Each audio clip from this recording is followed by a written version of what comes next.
14 October 1956चा बौद्ध धम्म दीक्षा सोहळा। या दीक्षा समारंभासाठी 14 एकर क्षेत्राचे पटांगण सभोवार तट्ट्या मारून तयार केले होते। एकूण 3 मंडप होते। मधील मंडप सुमारे 40 बाय 20 होता। त्याचवर बौद्धकालीन स्मृती दर्शविणारा स्तूप उभारण्यात आला होता। या मध्यवर्ती मंडपातच डॉक्टर बाबासाहेब आंबेडकरांचा बौद्ध दीक्षा विधी करण्यात आला। दोन्ही बाजूच्या मंडपांपैकी एक स्त्रियांकरिता व दुसरा प्रमुख नागरिकांसाठी होता।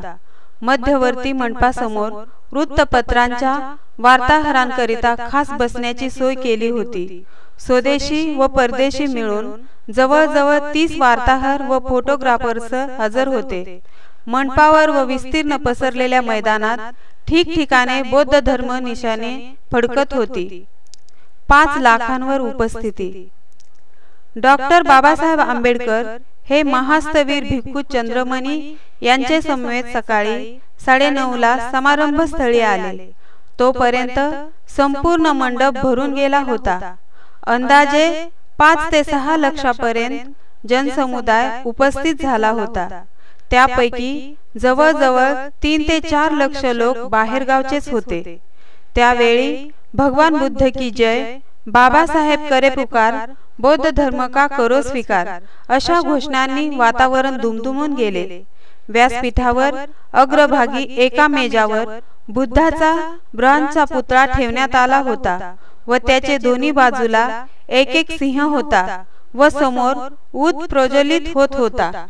या क्षणी डॉक्टर बाबासाहेब व माईसाहेब यांनी पूज्य चंद्रमणी यांच्या समोर उभे राहून भगवान बुद्धाच्या मूर्तीपुढे आपले हात एकत्रित जोडून त्रिसरण पंचशिला ग्रहण केली। ती पुढील प्रमाणे। नमो तस्स भगवतो अरहतो सम्मा संबुद्धस्स। नमो तस्स भगवतो अरहतो सम्मा संबुद्धस्स। नमो तस्स भगवतो अरहतो सम्मा संबुद्धस्स। बुद्धं शरणं गच्छामि, धम्मं शरणं गच्छामि, संघं शरणं गच्छामि, द्वितीयंपि बुद्धं शरणं गच्छामि, द्वितीयंपि धम्मं शरणं गच्छामि, द्वितीयंपि संघं शरणं गच्छामि, तृतीयंपि बुद्धं शरणं गच्छामि, तृतीयंपि धम्मं शरणं गच्छामि, तृतीयंपि संघं शरणं गच्छामि। पाणातिपाता वेरमणि सिक्खापदं समादियामि। अदिन्नदाना वेरमणि सिक्खापदं समादियामि। कामेषु मिच्छचारा वेरमणि सिक्खापदं समादियामि। मुसावादा वेरमणि सिक्खापदं समादियामि। सुरामेरयमज्जपमादठाना वेरमणि सिक्खापदं समादियामि।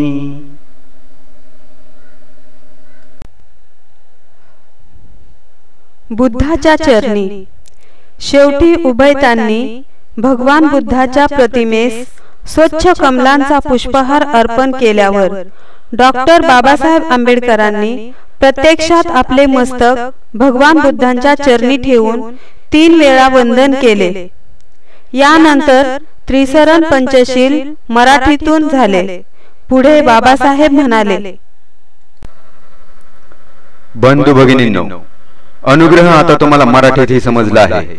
आता मी तुम्हा सर्वांना बुद्ध धम्माची दीक्षा देणार आहे। ज्यांना हिंदू धर्माचा त्याग करून बुद्ध धम्माचा स्वीकार करायचा आहे त्यांनी कृपा करून उभे राहावे आणि माझ्या मागून शब्दांचे उच्चारण करावे। सर्वच्या सर्व समाज म्हणजे सुमारे 5 लाख लोक उभे राहिले. डॉक्टर बाबासाहेब आंबेडकरांनी या सर्व लोकांना बौद्ध धर्माची दीक्षा गंभीरपणे दिली. तदनंतर डॉक्टर बाबासाहेब आंबेडकरांनी दीक्षाविधीचा प्रमुख भाग म्हणून 22 प्रतिज्ञा दीक्षार्थीकडून वधवून घेतल्या. त्या पुढील प्रमाणे: मी ब्रह्मा विष्णू आणि महेश यांना देव मानणार नाही किंवा त्यांची उपासना करणार नाही. मी राम व कृष्ण यांना देव मानणार नाही किंवा त्यांची उपासना करणार नाही. मी गौरी गणपती इत्यादी हिंदू धर्मातील कोणतेही देवदेवतेस मानणार नाही किंवा त्यांची उपासना करणार नाही. देवाने अवतार घेतले यावर माझा विश्वास नाही. बुद्ध हा विष्णूचा अवतार आहे हा खोटा आणि खोडसा प्रचार होय असे मी मानतो. मी श्राद्ध पक्ष करणार नाही, पिंडदान करणार नाही. बौद्ध धर्माच्या विरुद्ध विसंगत कोणतेच आचार कर्म मी करणार नाही. कोणतेही क्रियाकर्म ब्राह्मणाच्या हातून करून घेणार नाही. सर्व मनुष्य मात्र समान आहेत असे मी मानतो. मी समता स्थापन करण्याचा प्रयत्न करीन. मी भगवान बुद्धाने सांगितलेल्या अष्टांग मार्गाचा अवलंब करीन. मी बुद्धाने सांगितलेल्या 10 पारमिता पाळीन. मी सर्व प्राणी मात्रावर दया करीन, त्यांचे लालन पालन करीन. मी चोरी करणार नाही, मी खोटे बोलणार नाही, मी व्यभिचार करणार नाही, मी दारू पिणार नाही. मी प्रज्ञाशील आणि करुणा या बौद्ध धर्माच्या 3 तत्वांची सांगड घालून माझे जीवन चालवीन. माझ्या जुन्या मनुष्य मात्राच्या उत्कर्षाला हानिकारक असणाऱ्या आणि मनुष्य मात्राला असमान व नीच मानणाऱ्या हिंदू धर्माचा मी त्याग करतो व बुद्धाच्या धर्माचा स्वीकार करतो. बुद्ध धम्म हा सद्धम्म आहे अशी माझी खात्री पटलेली आहे. माझा नवा जन्म होत आहे असे मी मानतो. इतपर मी बुद्धाच्या शिकवणीप्रमाणे वागेन अशी प्रतिज्ञा करतो. हा संपूर्ण समारंभ सुमारे 50 मिनिटे चालू होता. स्वतः बाबासाहेब आंबेडकर आणि माईसाहेब यांचा दीक्षाविधी 9:40 ते 9:45 या 5 मिनिटात झाला. बौद्ध धर्म दीक्षा घेतल्यानंतर बाबासाहेबांना पुष्पहार घालून त्यांचे स्वागत करण्यात आले. नंतर 10 वाजता सामुदायिक दीक्षाविधी झाला व सर्णांच्या त्रिवार घोषणेनंतर डॉक्टर बाबासाहेब आंबेडकर की जयचा निनाद वातावरणात घुमला. सोमवार दिनांक 15 ऑक्टोबर 1956 रोजी सकाळी 10 ते 12 पर्यंत डॉक्टर बाबासाहेब आंबेडकरांचे बौद्ध धर्माचा स्वीकार या संबंधी उद्बोधक, स्फूर्तिदायक आणि अत्यंत तळमळीचे माहितीपूर्ण भाषण दीक्षा मंडपात झाले. लाखो लोक ते भाषण उन्हात उभे राहून व जागा मिळेल तसे बसून एकाग्रतेने ऐकत होते. ते आपल्या भाषणात म्हणाले: सर्व बौद्ध जन हो आणि उपस्थित पाहुणे मंडळी, काल आणि आज सकाळी जो बौद्ध दीक्षा घेण्याचा व देण्याचा विधी समारंभ या ठिकाणी घडून आला त्याचे स्थान विचारवंत लोकांना कदाचित अवघड वाटत असेल.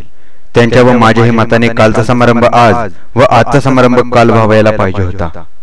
आपण हे कार्य अंगावर का घेतले, त्याची जरुरी काय व त्याने काय होईल याची छाननी करून घेणे आवश्यक आहे. ते समजावून घेण्यानेच आपल्या कार्याचा पाया मजबूत होईल. हे समजावून घेण्याचे कार्य आधी व्हावयास हवे होते, परंतु काही गोष्टी अशा अनिश्चित असतात की त्या आपोआपच घडत असतात. आता या विधीबाबत व्हायचे तसे घडले आहे खरे, तथापि अशा दिवसांची अदलाबदल झाली तरी मोठेसे काही बिघडले नाही. पुष्कळसे लोक मला असा प्रश्न करतात की या कार्याकरिता तुम्ही नागपूर हेच शहर का ठरवले, अन्य ठिकाणी हे कार्य का केले नाही. काही लोक असं म्हणतात की RSS ची मोठी पलटण नागपूर येथे असल्यामुळे त्यांच्या उरावरती म्हणून आम्ही ही सभा या शहरात घेतली आहे. हे मुळीच खरे नाही. त्यासाठी नागपूर येथे हे कार्य घेतलेले नाही. आमचे कार्य इतके मोठे आहे की आयुष्यातील 1 मिनिट देखील कमी पडतो. आपले नाक खाजवून दुसऱ्याला अपशकुन करण्यासाठी मजजवर वेळ नाही. हे ठिकाण निवडण्याचे कारण निराळे आहे. ज्यांनी बौद्ध इतिहासाचे वाचन केले असेल त्यांना हे कळून येईल की भारतात बौद्ध प्रसार जर कोणी केला असेल तर तो नाग लोकांनी केला. नाग लोक आर्यांचे भयंकर शत्रू होते. आर्य व अनार्य यांच्यामध्ये लढाया व तुंबळ युद्ध झाली. आर्य लोकांनी नागांना जाळून टाकल्याचे दाखले पुराणात सापडतात. अगस्त्य मुनीने त्यातून फक्त एकच नाग मनुष्य वाचवला, त्याचेच आपण वंशज आहोत. ज्या नाग लोकांना एवढा छळ सोसावा लागला त्यांना वर येण्यास कोणीतरी महापुरुष हवा होता. त्यांना तो महापुरुष गौतम बुद्ध भेटला. भगवान बुद्धाचा उपदेश नाग लोकांनी सर्व भारतामध्ये पसरविला. असे आपण नाग लोक आहोत. नाग लोकांची मुख्य वस्ती नागपूर येथे आसपास होते असे दिसते. म्हणून या शहरास नागपूर म्हणजेच नागांचे गाव असे म्हणतात. येथून सुमारे 27 मैलावर नागार्जुनाची टेकडी आहे. नजीकच वाहणारी जी नदी आहे ती नाग नदी आहे. अर्थातच या नदीचे नाव येथे राहणाऱ्या लोकांवरून पडले आहे. नागांच्या वस्तीमध्ये वाहणारी जी नदी ती नाग नदी. हे स्थळ निवडण्याचे मुख्य कारण आहे. नागपूर यामुळे निवडले आहे. यामध्ये कोणाला एकी जमण्याचा कुठे प्रश्न नाही. तशी भावना देखील नाही. RSS चे कारण माझ्या मनाला शिवले देखील नाही. तसा कोणी त्याचा अर्थ करून घेऊ नये. इतर कारणावरून कदाचित विरोध वाटू शकेल. हे ठिकाण विरोधासाठी पसंत केले नाही हे आता मी सांगितलेच आहे. मी हे जे कार्य आरंभले आहे त्यासाठी माझ्यावर अनेक लोकांनी व वृत्तपत्रांनी टीका केली आहे. काहींची टीका कडक आहे. त्यांच्या मते मी माझ्या गरीब बिचाऱ्या अस्पृश्य लोकांना भलतीकडेच नेत आहे. आज जे अस्पृश्य आहेत ते तसेच अस्पृश्य राहतील व जे हक्क अस्पृश्यांना मिळाले आहेत ते मात्र नष्ट होतील असे सांगून आमच्यातील काही लोकांना ते भडकवित आहेत. आमच्यातील अज्ञ लोकांना पगदंडीने जा असे ते म्हणतात. आमच्यातील काही तरुण व वयोवृद्ध लोकांवर कदाचित त्याचा परिणाम होत असेल. त्यामुळे लोकांच्या मनामध्ये संशय निर्माण झाले असतील तर त्या संशयाची निवृत्ती करणे हे आपले कर्तव्य आहे. आणि अशा संशयाची निवृत्ती करणे म्हणजे आपल्या चळवळीचा पाया मजबूत करणे आहे. मागे आपण लोकांनी मांस खाऊ नये म्हणून चळवळ केली होती. त्यामुळे स्पृश्य लोकांवर मोठी गदा आल्याप्रमाणे त्यांना वाटत होते. त्यांनी जिवंत म्हशीचे दूध प्यावयाचे आणि ती म्हैस मेल्यानंतर मात्र आम्ही मृत म्हशीला खांद्यावर घेऊन जावयाचे. हा प्रकार विचित्रच नव्हे काय. आम्ही त्यांना म्हणतो की तुमची म्हातारी मेली तर तिला आम्हाला का नेऊ देत नाही. त्यांनी मेलेली म्हैस द्यावी तशी म्हातारीही द्यावी. त्यावेळी कोणीतरी मनुष्य केसरीमधून पत्र व्यवहार करून अमुक अमुक गावी दर वर्षाला 50 ढोरे मरतात. त्यांच्या कातड्यांची, शिंगांची, हाडांची, मांसांची, शेपटांची, खुराकांची एकूण मिळून 500 रुपये इतकी किंमत होईल व मृत मांस सोडल्यामुळे एवढ्या प्राप्तीला हे लोक मुक्तील असा प्रचार त्यावेळी केसरीमधून होत असे. त्याच्या प्रचाराला उत्तर द्यावयाची आवश्यकता खरे म्हणजे काय होती. पण आमच्या लोकांना असे वाटे या गोष्टीला आमचा साहेब उत्तर देत नाही तर साहेब करतो तरी काय. एकदा मी संगमनेरात सभेला गेलो होतो. सभा झाल्यानंतर संध्याकाळी जेवणाची व्यवस्था केली होती. त्यावेळी मजकडे एक चिठ्ठी केसरीच्या त्या बातमीदाराने पाठवली व मला विचारले, अहो तुम्ही तर तुमच्या लोकांना मेलेले ढोरे ओढू नका म्हणून सांगता. त्यांची हालाकी किती आहे. त्यांच्या बायकांना लुगडे चोळी नाही, त्यांना अन्न नाही, त्यांना शेतीवाडी नाही. अशी त्यांची अत्यंत बिकट परिस्थिती असता दरवर्षी त्यांना मिळणारे कातड्यांचे, शिंगांचे, मांसांचे 500 रुपयाचे उत्पन्न फेकून द्या म्हणून सांगता. यात तुमच्या लोकांचा तोटाच नाही काय. मी म्हणालो, तुम्हाला याचे उत्तर कोठे देऊ. ते पडवीत देऊ की सभेत देऊ. लोकांच्या समोरच सवालपट्टी झालेली बरी. मी त्या गृहस्थांना विचारले, तुमचे म्हणणे एवढेच आहे की आणखी काही आहे. ते गृहस्थ म्हणाले, एवढेच म्हणणे आहे व एवढ्याचेच उत्तर द्या. मी त्या गृहस्थास विचारले, तुम्हास मुले माणसे किती आहेत. त्यांनी सांगितले, मला 5 मुले आहेत. भावालाही 5-6 मुले आहेत. मी म्हणालो, तर तुमचे कुटुंब मोठे आहे. तेव्हा तुम्ही व तुमच्या नातेवाईकांनी त्या गावची मेलेली सर्व ढोरे ओढावीत आणि 500 रुपयांचे उत्पन्न घ्यावे. हा फायदा तुम्ही अवश्य घ्यावा. शिवाय दरवर्षी मी स्वतः तुम्हाला 500 रुपये वर देण्याची व्यवस्था करतो. माझ्या लोकांचे काय होईल, त्यांना अन्न वस्त्र मिळेल की नाही ते माझे मी पाहिन. मग एवढी फायद्याची गोष्ट तुम्ही का सोडून देता. तुम्ही हे का करत नाही. आम्ही हे काम केले म्हणजे फायदा होतो आणि तुम्ही केले म्हणजे फायदा नाही. ओढा ना तुम्ही मेलेले ढोरे. काल एक ब्राह्मणाचा मुलगा मजकडे म्हणाला, पार्लमेंट असेंब्ल्यांमध्ये तुमच्या लोकांना राखीव जागा दिल्या आहेत, त्या तुम्ही का सोडता. मी त्यास म्हणालो, तुम्ही महार व्हा व त्या जागा पार्लमेंट असेंब्ल्यांमध्ये भरा. नोकरी खाली असली की त्या जागा भरतात. त्यासाठी कोणा ब्राह्मणांचे कोणा इतरांचे किती अर्ज येतात. मग नोकऱ्यांच्या जागा भरतात. तशा या राखीव जागा तुम्ही ब्राह्मण लोक महार बनून का भरत नाही. आमचे नुकसान झाले तर तुम्ही का रडता, असा माझा त्यांना सवाल आहे. खरे म्हणजे मनुष्य मात्राला इज्जत प्यारी असते, लाभ नसतो. सद्गुणी व सदाचारी बाईला व्यभिचारामध्ये किती फायदा असतो हे माहिती असते. आमच्या मुंबईत व्यभिचारी बाईंची एक वस्ती आहे. त्या बाया सकाळी 8ला उठल्या की निहारीसाठी शेजारच्या हॉटेलात वर्दी देतात आणि म्हणतात, सुलेमान अरे खिम्याची प्लेट व पावरोटी घेऊन ये. तो सुलेमान ते घेऊन येतो. शिवाय चहा, पाव, केक वगैरेही आणतो. पण माझ्या दलित वर्गीय भगिनींना साधी चटणी भाकरी देखील मिळत नाही. मात्र त्या इज्जतीने राहतात, त्या सदाचारानेच राहतात. आम्ही झगडत आहोत ते इज्जती करिता. मनुष्य मात्राला पूर्णावस्थेत नेण्याकरिता आम्ही तयारी करीत आहोत. त्यासाठी वाटेल तो त्याग करण्याची आमची तयारी आहे. हे वृत्तपत्राचे लोक माझ्या मागे गेली 40 वर्ष हात धुवून लागले आहेत. माझ्यावर केवढी टीका त्यांनी आजवर केली. मी त्यांना म्हणतो, अजून तरी विचार करा. आता तरी पोरकटपणाची भाषा सोडून काही प्रौढ भाषा वापरा. आम्ही बौद्ध धर्मीय झालो तरी राजकीय हक्क मी मिळवीन याची मला बालंबाल खात्री आहे. मी मेल्यावर काय होईल हे सांगता येणार नाही. या चळवळीसाठी फार मोठे काम करावे लागेल. आम्ही बौद्ध धर्म स्वीकारल्यामुळे काय होईल, अडचणी आल्यास तर त्या कशा टाळता येतील, यासाठी काय युक्तिवाद व खटाटोप करावा लागेल याचा मी पूर्ण विचार केला आहे. माझ्या पुतळीत सर्व काही भरलेले आहे. ते काय प्रकारे भरले आहे ते मला पूर्ण माहिती आहे. हे जे हक्क मिळवले ते मीच माझ्या लोकांसाठी मिळवले. ज्याने हे हक्क मिळवले ते तो पुन्हा मिळवून देईलच. हे हक्क व सवलती मिळवून देणारा मीच आहे आणि मी पुन्हा या सवलती मिळवून देईन अशी मला खात्री आहे. म्हणून सध्या तरी तुम्ही माझ्यावर विश्वास ठेवून चालले पाहिजे. विरोधी प्रचारात काही तथ्य नाही हे सिद्ध करून देईन. मला एका गोष्टीचे मात्र आश्चर्य वाटते. एवढा वादविवाद सर्वत्र होत आहे, पण एकाही माणसाने मी बौद्ध धर्मच का स्वीकारला हा प्रश्न मला विचारला नाही. कोणताही दुसरा धर्म न स्वीकारता हाच धर्म का स्वीकारला हा कोणत्याही धर्मांतराच्या चळवळीतील मुख्य आणि महत्वाचा प्रश्न असतो. धर्मांतर करताना धर्म कोणता व का घ्यावयाचा हे तावून सुलाखून पाहिले पाहिजे. आम्ही हिंदू धर्मात्यागाची चळवळ 1935 पासून येवले येथे एक ठराव करून हाती घेतली. मी हिंदू धर्मात जन्मलो तरी हिंदू धर्मात मारणार नाही अशी प्रतिज्ञा मी मागेच केली होती आणि काल मी ती खरी करून दाखवली. मला इतका आनंद झाला आहे, हर्षवाहित झाला आहे. नरकातून सुटलो असं मला वाटते. मला कोणी अंधभक्त नको आहे. ज्यांना बौद्ध धर्मात यावयाचे आहे त्यांनी जाणीवेने आले पाहिजे. त्यांना तो धर्म पटला पाहिजे. मनुष्य मात्राच्या उत्कर्षाला धर्म ही अत्यंत आवश्यक वस्तू आहे. मला माहित आहे की कार्ल मार्क्सच्या वाचनामुळे एक पंथ निघाला आहे. त्यांच्या म्हणण्याप्रमाणे धर्म म्हणजे काहीच नाही. त्यांना धर्माचे महत्व नाही. त्यांना सकाळी ब्रेकफास्ट मिळाली, त्यात पाव, मलई, लोणी, कोंबड्याचे टांग वगैरे असले, पोटभर जेवण मिळाले, निवांत झोप मिळाली, सिनेमा पाहावयास मिळाले की सगळं संपलं. हे त्यांचे तत्वज्ञान. मी त्या मताचा नाही. माझे वडील गरीब होते म्हणून मला या प्रकारचे सुख काही मिळाले नाही. माझे इतके कष्टमय जीवन कोणीही आयुष्यात काढले नाही. म्हणून माणसाचे जीवन सुख समाधानाच्या अभावी कष्टमय होते याची मला जाणीव आहे. आर्थिक उन्नतीची चळवळ आवश्यक आहे असे मी मानतो. त्या चळवळी विरुद्ध मी नाही. माणसाची आर्थिक उन्नती व्हावयास पाहिजेच, पण मी याबाबत एक महत्वाचा फरक करतो. रेडा, बैल व माणूस यामध्ये फरक आहे. रेडा व बैल यांना रोज वैरण लागते, माणसासही अन्न लागते. मात्र दोहोत फरक हा आहे की रेडा व बैल यांना मन नाही. मनुष्याला शरीराबरोबर मनही आहे. म्हणून दोन्हीचाही विचार करावायस हवा. मनाचा विकास झाला पाहिजे. मन सुसंस्कृत झाले पाहिजे. ते सुसंस्कृत बनविले पाहिजे. ज्या देशातील लोक अन्नाशिवाय माणसाचा सुसंस्कृत मनाशी संबंध नाही असं म्हणतात, त्या देशाशी अगर लोकांशी संबंध ठेवण्याचे माझे काहीच प्रयोजन नाही. जनतेशी संबंध ठेवताना माणसाचे शरीर जसे निरोगी पाहिजे तसे शरीर सुदृढ होण्याबरोबर मनही सुसंस्कृत झाले पाहिजे. एरवी मानवजातीचा उत्कर्ष झाला असे म्हणता येणार नाही. मनुष्याच्या शरीर अथवा मन हे रोगी का असते? त्याची कारणे ही की त्यास एकतर शारीरिक पीडा असते किंवा मनाला उत्साह नसतो. मनात उत्साह नसेल तर अबुद्धही नाही. हा उत्साह का राहत नाही? त्याचे पहिले कारण हे की मनुष्यास अशा रीतीने ठेवण्यात आले आहे की त्याला वर येण्याची संधी मिळत नाही. अगर आशा राहत नाही त्यावेळेस त्यास उत्साह कोठून असणार?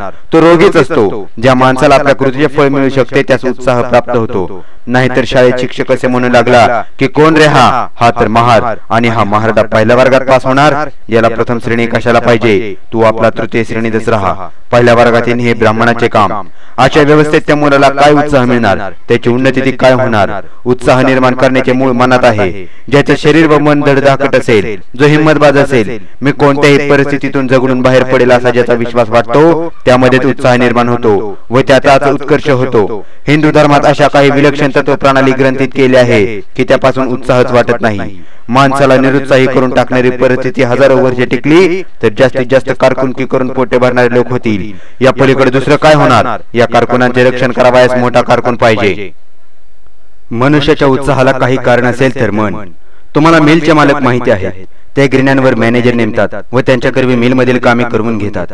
हे मिलचे मालक कसल्या ना कसल्या व्यसनात असतात. त्यांच्या मनाचा सुसंस्कृत असा विकास झालेला नसतो. आपल्या मनाला उत्साह वाटावा म्हणून आपण चळवळ केली तेव्हा कुठे शिक्षण सुरू झाले. मी लंगोटी घालून शिक्षणाला सुरुवात केली. शाळेमध्ये मला प्यावयास पाणी सुद्धा मिळाले नाही. पाणीशिवाय शाळेत मी कितीतरी दिवस काढले. मुंबई सारख्या एलिफिस्टन कॉलेजमध्ये देखील अशीच परिस्थिती होती. अशी परिस्थिती असेल तर दुसरी काय अवस्था निर्माण होणार? कारकुनकीच निर्माण होईल. मी दिल्लीच्या एक्झिक्युटिव्ह काउन्सिल मध्ये असताना लॉर्ड लिनलिथगो व्हाईसरॉय होते. मी त्यांना म्हणालो, तुम्ही सर्वसामान्य खर्च तर करतात, परंतु मुसलमानांकरिता अलीगढ युनिव्हर्सिटीत 3 लाख रुपये शिक्षणासाठी खर्च करता. त्याचप्रमाणे बनारसच्या हिंदू विद्यापीठाशी तुम्ही 3 लाख रुपये देता. मात्र आम्ही हिंदू नाही की मुसलमान नाही. आमच्यासाठी काही करावायचे म्हटले तर त्यांच्या हजारो पटीने जास्त करावयास हवे. निदान आमच्यासाठी मुसलमान इतके तरी करा. तेव्हा लिनलिथगोने सांगितले, तुम्हाला याबाबत काय लिहून आणावयाचे ते आणा. त्याप्रमाणे मी एक मेमोरॅन्डम लिहिले. ते चोपडे अजून मजजवळ आहे. युरोपियन लोक मोठे सहानुभूतीचे होते.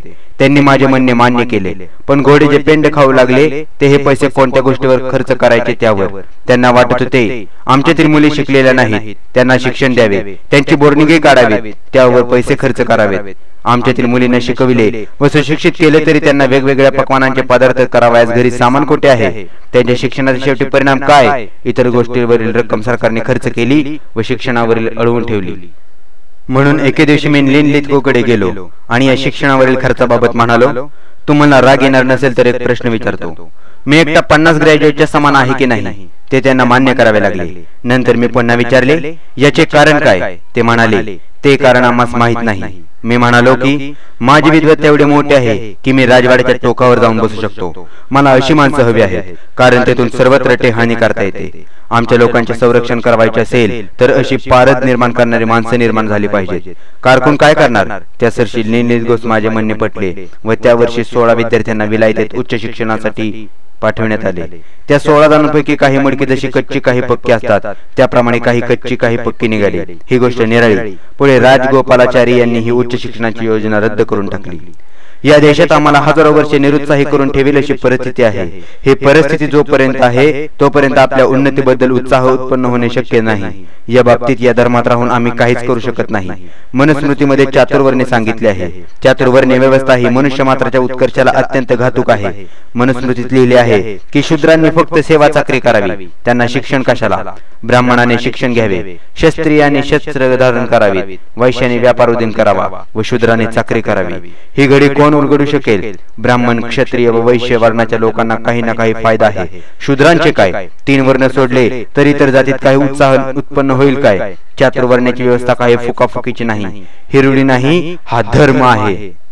हिंदू धर्मामध्ये समता नाही. गांधींना एकदा मी भेटावयास गेलो असता ते म्हणाले, मी चातुर्वर्ण्य मानतो. मी म्हणालो, तुमच्यासारखे महात्मे चातुर्वर्ण्य मानतात, पण हे चातुर्वर्ण्य कोणते व कसे? हे चातुर्वर्ण्य उलट की सुलट? चातुर्वर्ण्याची सुरुवात कोणीकडून व शेवट कोठे? गांधींनी या प्रश्नाचे उत्तर दिले नाही आणि देणार तरी काय? आमचा ज्या लोकांनी नाश केला त्यांचा देखील या धर्माने नाश होईल. हा मी हिंदू धर्मावर उगीच आरोप करत नाही. हिंदू धर्मामुळे कोणाचाही उद्धार होऊ शकणार नाही. तो धर्मच नष्ट धर्म आहे. आपला देश परक्यांच्या ताब्यात का गेला? युरोपामध्ये 1945 पर्यंत लढाई चालू होत्या. जेवढे सैन्य मरत असे तेवढे रिक्रूट भरतीमुळे पुढे येत असे. त्यावेळी कोणीही आम्ही लढाई जिंकली असे म्हणू शकले नाही. आमच्या देशात सगळे काही निराळे. क्षत्रिय मेले की आम्ही खलास. आम्हाला जर शस्त्रे धारण करण्याचा अधिकार असता तर हा देश पारतंत्र्यात गेला नसता. मग कोणीही हा देश जिंकू शकले नसते. हिंदू धर्मामध्ये राहून कोणाचा काहीही उद्धार होणार नाही. हिंदू धर्म रचनेप्रमाणे वरिष्ठ वर्गांना व जातींना फायदे आहेत हे खरे आहे, पण इतरांचे काय? ब्राह्मण बाई बाळंतीण झाली की तिची नजर हायकोर्टातील जजची जागा कोठे रिकामी आहे त्याच्याकडे असते. आमची झाडूवाली बाई बाळंतीण झाली तर तिची नजर कोठे झाडूवाल्याची जागा रिकामी आहे तिकडे असते. अशी विचित्र रचना हिंदू धर्माच्या वर्ण व्यवस्थेने केली आहे. यातून सुधारणा ती काय होणार? उत्कर्ष हा फक्त बौद्ध धर्मातच होऊ शकेल. बौद्ध धर्मात 75% ब्राह्मण भिक्षू होते, 25% शूद्रादी होते. परंतु भगवंतांनी सांगितले, हे भिक्खू हो, तुम्ही निरनिराळ्या देशातून व जातीतून आला आहात. आपल्या प्रदेशातून नद्या वाहतात तेव्हा त्या पृथक पृथक असतात, मात्र त्या सागरास मिळाले की त्या पृथक राहत नाहीत. त्या एकजीव व समान होतात. बौद्ध संघ हा सागराप्रमाणे आहे. या संघात सर्व सारखे व समान. सागरात गेल्यावर हे गंगेचे पाणी किंवा हे महानदीचे पाणी असे ओळखणे अशक्य असते. त्याप्रमाणे बौद्ध संघात आले म्हणजे आपली जात जाते व सर्वजण समान असतात. अशी समता सांगणारा एकच महापुरुष आहे आणि तो महापुरुष म्हणजे भगवान बुद्ध होय. काही लोक असे म्हणतील, तुम्ही धर्मांतर करण्याचा इतका अवधी का लावला? इतके दिवस काय करीत होता? हा प्रश्न महत्वाचा आहे. धर्म पटवून देणे हे काम सोपे नाही. ते एका माणसाचे काम नाही. धर्माबाबत विचार करणारे कोणत्याही माणसाचे समजून येईल. माझ्यावर जेवढी जबाबदारी आहे तेवढी जबाबदारी जगातील कोणत्याही माणसावर नाही. मला अधिक आयुष्य लाभल्यास मी दिलेले कार्य पूर्ण करीन. महारबौद्ध झाले तर काय होईल असे काही लोक म्हणतील. असे त्यांनी म्हणू नये असे माझे त्यांना सांगणे आहे. ते त्यांना धोकादायक होईल. वरिष्ठ व संपत्तीवान वर्गाला धर्माची आवश्यकता वाटणार नाही. त्यांच्यामधील अधिकारावर असलेल्या साहेब लोकांना राहण्यास बंगला आहे. त्यांचे सेवा करावयास चाकर नोकर आहे. त्यांना धनसंपत्ती आहे, मान मारातब आहे. अशा माणसांना धर्माबद्दल विचार अगर चिंता करण्याचे कारण नाही. धर्माची आवश्यकता गरिबांना आहे. पीडित लोकांना धर्माची आवश्यकता आहे. गरीब मनुष्य जगतो तो आशेवर, हो, जीवनाचे मूळ आशेत आहे. आशाच नष्ट झाली तर जीवन कसे होईल? धर्म आशाताई बनवतो व पीडितांना, गरिबांना संदेश देतो. काही घाबरू नकोस, होईल जीवन आशाताई होईल. म्हणून गरीब व पीडित मनुष्य मात्र धर्माला चिकटून राहतो. जेव्हा युरोपमध्ये ख्रिस्ती धर्म शिरला त्यावेळी रोमची व आसपासच्या देशांची परिस्थिती अतिशय हालाकीची होती. लोकांना पोटभर जेवणही मिळत नव्हते. त्यावेळी गरीब लोकांना खिचडी वाटण्यात येत असे. त्यावेळी ख्रिस्ताच्या न्यायी कोण झाले? गरीब पिडलेले लोकच झाले. युरोपमधील सर्व गरीब व कनिष्ठ जनता ख्रिस्ती बनली. हा ख्रिश्चन धर्म भीक मागणाऱ्यांचा आहे असे गिबनने म्हटले होते. ख्रिस्ती धर्म हा युरोपमध्ये सर्वांचा धर्म कसा झाला याचे उत्तर द्यावयास गिबन आज हयात नाही, नाहीतर याचेही उत्तर त्याला द्यावे लागले असते. काही लोक असे म्हणतील, हा बौद्ध धर्म महारड्या मांगांचा धर्म आहे. ब्राह्मण लोक भगवंताला भौ गौतम म्हणजे अरे गौतम असे म्हणत असत. ब्राह्मण बुद्धाला हिणवी चिडवीत असत. पण रामकृष्ण शंकर यांच्या मूर्ती परदेशात विकावयास ठेवल्या तर किती खपतील ते पाहावे. पण बुद्धाची मूर्ती ठेवली तर एकही मूर्ती शिल्लक राहणार नाही. आता घरातल्या घरात हे पुष्कळ झालं. बाहेरचं काही दाखवा, जगात नाव जाहीर आहे ते फक्त बुद्धाचेच. तेव्हा ह्या धर्माचा प्रचार झाल्याशिवाय कसा राहील? आमच्या वाटेने आम्ही जाऊ, तुमच्या वाटेने तुम्ही जावे. आम्हाला नवीन वाट मिळाली आहे. हा आशेचा दिवस आहे. हा अभ्युदयाचा उत्कर्षाचा मार्ग आहे. हा मार्ग काही नवीन नाही. हा मार्ग कोठून आणलेला नाही. हा मार्ग येथलाच आहे, भारतातीलच आहे. या देशामध्ये 2000 वर्ष बौद्ध धर्म होता. खरे म्हणजे यापूर्वीच आम्ही बौद्ध धर्मात का गेलो नाही याचीच आम्हाला खंत वाटते. भगवान बुद्धाने सांगितलेली तत्वे अजरामर आहेत, पण बुद्धाने मात्र तसा दावा केलेला नाही. कालानुरूप बदल करण्याची सोय त्यात आहे. एवढी उदारता कोणत्याही धर्मात नाही. बौद्ध धर्माचा नाश झाला याचे मुख्य कारण मुसलमानांच्या स्वाऱ्या हे होय. मुसलमानांनी स्वाऱ्यामध्ये मूर्ती फोडून टाकल्या. बौद्ध धर्मावर यामुळे पहिले आक्रमण झाले. त्यांच्या स्वाऱ्यांना भिवून बौद्ध भिक्खू नाहीसे झाले. कोणी तिबेटला गेले, कोणी चीनला गेले, कोणी कोठे गेले. धर्माचे संरक्षण करण्यासाठी उपासक लोक हवे असतात. वायव्य सरहद प्रांतात एक ग्रीक राजा होता. त्याचे नाव मिलिंद. हा राजा सदोदित वादविवाद करीत असे. वादविवादाची त्यास मोठी आवड होती. तो हिंदूंना सांगे, जो कोणी वादविवादपटू असेल त्याने येऊन वादविवाद करावा. त्याने पुष्कळांना निरुत्तर केले होते. एकदा त्याला बौद्ध लोकांबरोबर वादविवाद करावा असे वाटले व वादविवादपटू कोणी बौद्ध असल्यास त्यास घेऊन यावे असे त्याने सांगितले. तेव्हा बौद्ध लोकांनी नागसेनास विनंती केली की तुम्ही या वादविवादात बौद्ध जनांची बाजू मांडावी. नागसेन विद्वान होता. तो पूर्वीचा ब्राह्मण होता. नागसेनाचा व मिलिंदचा जो वादविवाद झाला तो पुस्तक रूपाने जगाला माहित आहे. त्या पुस्तकाचे नाव मिलिंदपन्न आहे.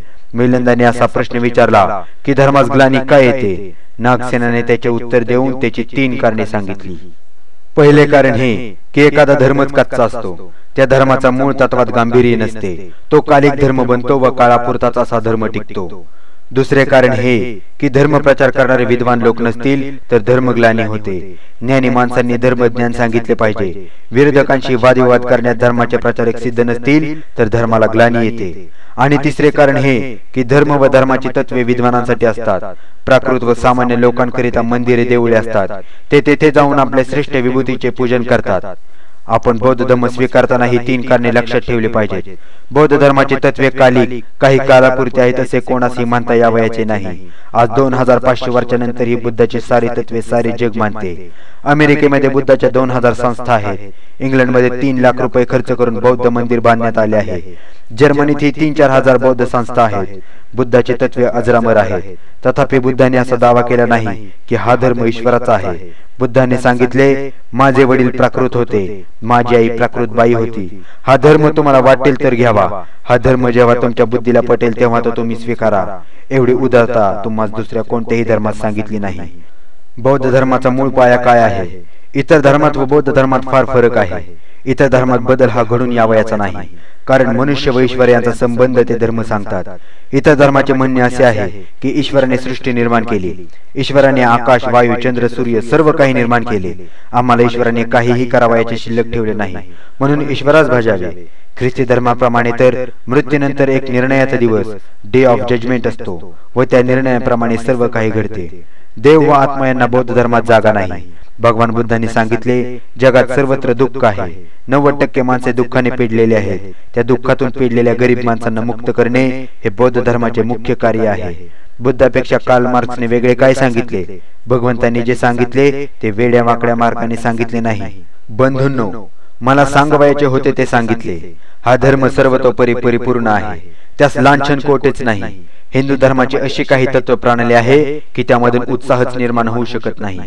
हजारो वर्षापासून परावापर्यंत आपल्या समाजामधून एकही मनुष्य ग्रॅज्युएट अगर विद्वान होऊ शकला नाही. मला सांगवयास हरकत नाही की माझ्या शाळेत झाडलोट करणारी एक बाई होती. ती मराठा होती. ती मला शिवत नसे. माझी आई मला सांगत असे की मोठ्या माणसात मामा म्हणत जा. पोस्टमनला मी मामा म्हणत असे. लहानपणी शाळेत असताना मला तहान लागली होती. मी मास्तरांना तसे सांगितले. मास्तरांनी माझ्या संरक्षणाकरिता चपराशाला दुसरीकडून बोलावले व याला नळावर ने असे सांगितले. आम्ही नळावर गेलो. चपराशाने मग नळ सुरू केला व मी पाणी प्यालो. मला शाळेत पाणी प्यावयास मिळत नसे. पुढे मला डिस्ट्रिक्ट जजची नोकरी देऊ केली होती, पण ती घोरपड मी गळ्यात बांधून घेतली नाही. माझ्या बांधवांचे कार्य मग कोण करील असे माझ्या पुढे कोडे होते, म्हणून मी नोकरीच्या बंधनात अडकलो नाही. मला वैयक्तिकरित्या या देशातील कोणतीही गोष्ट अशक्य नाही.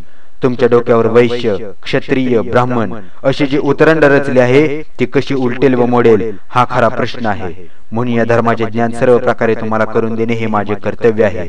मी पुस्तके लिहून तुमच्या शंका कुशंका दूर करीन व ज्ञानाच्या पूर्ण व्यवस्थेला तुम्हाला नेण्याचे सर्व प्रयत्न करीन. आज तरी तुम्ही माझ्यावर विश्वास ठेवून वागले पाहिजे. मात्र तुमची जबाबदारी मोठी आहे. तुमच्याबद्दल इतर लोकांना आदर वाटेल, मान सन्मान वाटेल अशी तुम्ही कृती केली पाहिजे. हा धर्म म्हणजे आपण एक गळ्यात मढी अडकून घेत आहोत असे मानू नका. बौद्ध धर्माच्या दृष्टीने भारताची भूमी सध्या शून्यवत आहे, म्हणून आपण उत्तम रीतीने धर्म पाळण्याचा निर्धार केला पाहिजे. नाहीतर महार लोकांनी तो निंदाजनक स्थितीत आणला असे होऊ नये, म्हणून आपण दृढ निश्चय केला पाहिजे. हे आपल्याला साधले तर आपण आपल्या बरोबर देशाचा इतकेच नव्हे तर जगाचाही उद्धार करू, कारण बौद्ध धर्माने जगाचा उद्धार होणार आहे. जगात जोपर्यंत न्याय मिळत नाही तोपर्यंत शांतता राहणार नाही. हा नवा मार्ग जबाबदारीचा आहे.